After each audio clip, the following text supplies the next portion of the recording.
So you joined me for a Porsche Cup race around Spa. I didn't have a great qualifying, so I'm starting P16, which does give me some time to avoid the carnage. I've done 3 races this week, and I've been taken out in 2 of them in the first few laps. So hopefully I can avoid the carnage this time, and hopefully I'll have a good race. So enjoy. So you join me as I've just gridded up, and like I explained, we're starting P16. So we're now just waiting for the lights to go out, and then we can get underway. It's quite important to get a good start in these races, and it is really down to reaction time. Now you've got launch control in these cars. Now you don't have any sweaty sports methods like the old car. So we're going to brake really late here going into turn 1, and we're going to take 3 or so positions. You can see my spotter said we were 3 wide at one point, but obviously not anymore, thankfully, in the run up to Eau Rouge. So you need to have a big lift here when you're on cold tyres, so you can prioritise an exit, and mainly try not to get a slowdown, which you'll see no one actually does in this race on lap 1, which is the first time I've seen it this whole week. So we get pretty good run up the Kemmel Straight. Bit of a gap ahead, which is good to have, because you'll soon see there's loads of cars on the inside here. It's just absolute chaos. Cars scattered everywhere. We make it through cleanly, thankfully, as we see some cars getting a bit of a contact up ahead. But we're going to look back and you see car number 2 send it on car number 17. They tag each other, and same thing happens behind, and cars just go flying everywhere. But this puts us in a good opportunity to try and go around the outside of car number 18 here. But the cold tyres on lap 1 in these cars, it's quite difficult to do something like that. When the tyres are a bit warmer, you can try to go around the outside, but on these cold tyres, it's pretty much impossible. But we will get another opportunity. It's car number 18 tries to send it on number 24, but doesn't really get anywhere with it, and instead just ruins his line throughout Pouon. So I'm going to try and go down the inside, but he defends it nicely. So I'm going to try and brake later than him, go around the outside, and now I've got a bit more temp on my tyres, I can actually hold it easier. Now I'm on the inside, but he holds it as well around the outside, so now he's on the inside for this right-hander, and it's absolutely terrible on the outside here, especially when you've got more cars behind you. And look, the car number 10 just goes straight through, because I didn't really want to stay around the outside for the final right-hander there, down the run up to Blanchemont, because I probably would have ended up in the gravel, and it just kills our run. As you see, there is a car quite close to the mirror. As we get another off track through Blanchemont, cold tyres, behind another car quite close with the dirty air. These cars, it's so much understeer. I was right on the bumper of car number 10 up ahead. And that's a pretty clean lap 1 as far as Porsche Cup at Spa goes, and we're gaining 3 positions. But all in all, a pretty decent first lap. Much better than my other races where I've been taken out on lap 1 twice in a row. So major improvement now. And we're in the midfield. There's 25 cars in the race, so overall not actually too bad of a position. However, it's all going to change as we go over. We get an off track. We nearly bin it, so an off track isn't actually too bad, and we get a slowdown. We see car number 18 as well's got one. Sort of panic here, think I'm going to go into the back of car number 18. But then we have this huge group of cars behind us, which come piling in, and us with the slowdowns really messes everything up as we see a car spinning off here. I have to avoid car number 23 as he pulls to the right, avoiding the other cars. We have another car flying off into the left, and now we're battling with car number 23 down to this really tricky long right-hander. I managed to brake slightly later, get ahead. He's still alongside. I'm going to try and hold it around the outside here. I'm still properly alongside on the inside for the left-hander here, and he brakes nice and early, which makes me be able to slot in front of him. We're going to have a quick look back here. Car number 20 just avoiding all the cars, but he brakes later, tags number 10. 10 goes spinning, and it just goes crazy. Car number 17 goes into him. Car 16 gets tagged. And we're going to have a look at car 15 here. He decides to cut across, and he just rejoins straight into car number 5. And yeah, as you can probably guess, that was the end of his race right there and then. His car was absolutely destroyed. So we've lost a couple of positions after that slowdown, but still good that we survived on lap 2, which, yeah, it's pretty sad to say that, because it really does show how my other races have gone this week. But we're just skipping on later onto the lap. and we're right on the bumper of car number 8. But now we're going to get to a really interesting situation in the run up to La Source, where they're going 3 wide, car number 20 just sandwiched between the other two. We've got car number 8 also trying to capitalise up the inside, car number 20 just getting shoved about. Now I'm going 3 wide, and thankfully car number 20 does back out, but it nearly takes me with him. But we're still 2 wide going into Eau Rouge. Now I'm not going to back out here, I'm going to keep it firmly planted, and we're going to both go 2 wide, and I do brake. He brakes as well, but he just brakes earlier. Great moment there. Definitely need to watch this back. So you see car number 20 just sandwiched between car number 5 and number 8, and he's just getting shoved about. Car number 8 gets through, but then here I come, making it 3 wide again. Car number 20 doesn't want anything of it, so he backs out, and now we're going 2 wide here. Fully committed, we're both fully committed, we both want the position, but at the end of the day, whoever's on the outside kind of has to back out. I'm going to look at the view from car number 20 here. Probably almost guaranteeing a crash between us two, but no, great racing, and I managed to slot ahead. So that was a few places gained from that few little section of corners alone. We see car number 20 behind get a brilliant run because of our little battle there up Eau Rouge, which is good for him. We're going to skip 2 laps later on as we catch up to car number 8 once again. And we're going to be chasing down car number 18 together now, as we've got a really big gap to cars ahead, like 10th place, 10th, 9th place really in that separate group up ahead. We've got a huge gap of like 4 seconds, so that's really out of contention even if we work together. But now we've got car number 8 just avoiding getting a slowdown, but still really kills his run, and that's just an extra position for me. A bit unlucky for him, but we now push on to try and get car number 18. The following lap we can really see how much the gap is closed now.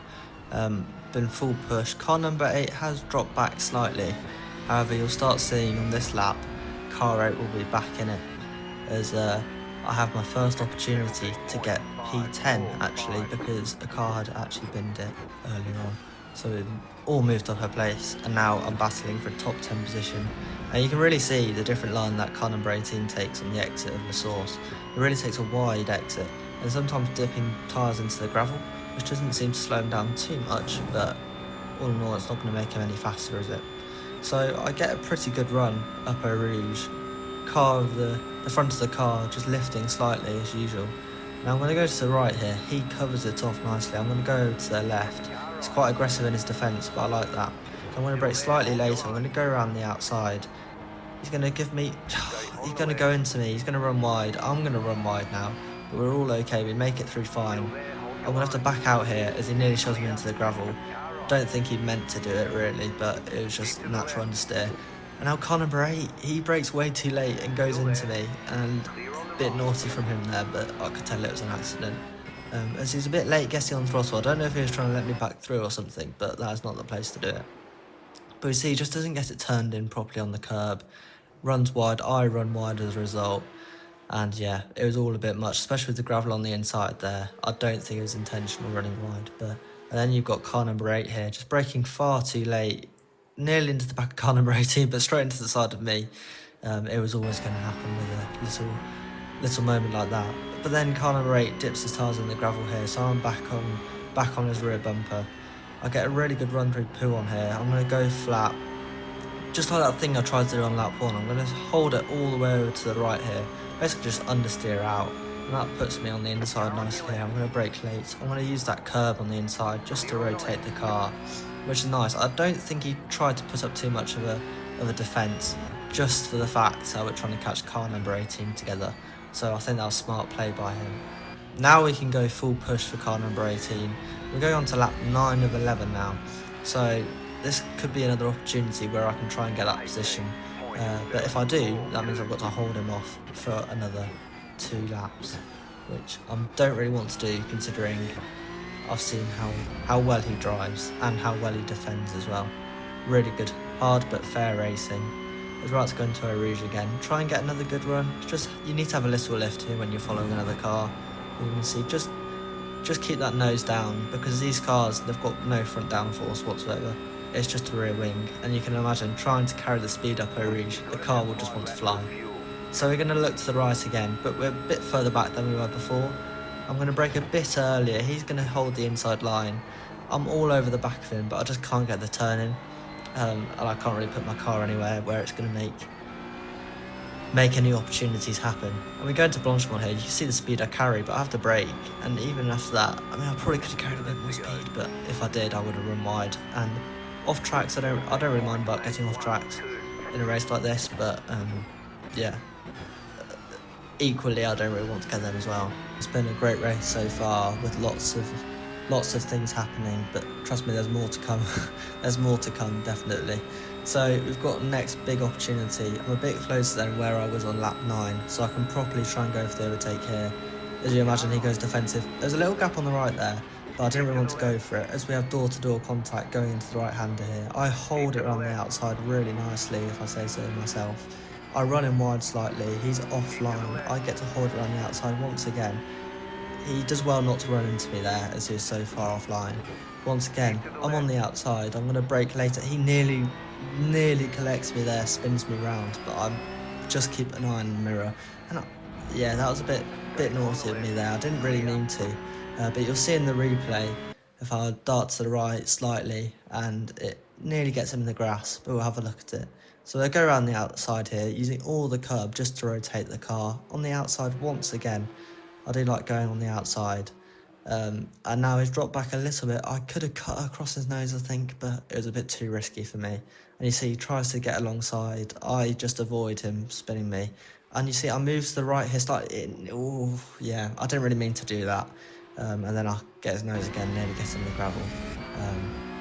But it's okay. We all survive. We make it through to the final lap now. So, P10, I've got to try and defend him off. Hold him off for one more lap. For the first time, I've not had to hold anyone off this whole race. So let's see how my defence does. As I'm so used to being behind the car, I lift a bit too much going into a Rouge, and you can see that Ronnie's got on me now. But for some reason, I'm a bit more comfortable going around the outside, so I choose not to defend it. I'm on the outside once again. I'm going to try and use the curb. It's great racing. Lots of contact, and we're going to run slightly wide here. He's properly alongside now. Once again on the outside. I'm going to try and brake late, but the tyres just give up on me. I'm trying to hold it, but he brakes a bit too late for me, and I can't hold it around there with the speed he's carrying. I can't carry enough speed. He's slightly offline here. Now, if we have a look back, I'm going to brake slightly earlier than him. He's going to get properly alongside, but I still managed to hold it round. I tried to run him offline again, but this time he holds his line a bit more forcefully, as there's loads of contact, which I do not mind personally. And once again on the outside, I'm trying to brake later, but I just can't carry the momentum around the outside. He does really well to get the position there, I have to say. You see, I moved to the left slightly, and he's obviously worried about me making moves, because that's put him offline. He really slows down there. I go right into the back of him. Don't know if it's accidental, or maybe trying to prove a point. But I was loving this battle. I couldn't tell if he was, but who cares when you're racing each other. He brakes very early there. I get properly alongside him, and I didn't mean to, as we cut to me getting another off track. Now into the final chicane. I'm going to brake really late. I'm right on his bumper. It's a shame there wasn't another lap, because I probably would have had him, but hey, if I defended better, I would have gotten that 10th place. As I give a flash in my headlights, just to show my appreciation for the battle. So we cross over the line in P11, starting P16. So yeah, we'll cut to a race debrief. So overall, I'd say that was a really good race. There was really good battles throughout, and especially that battle towards the end.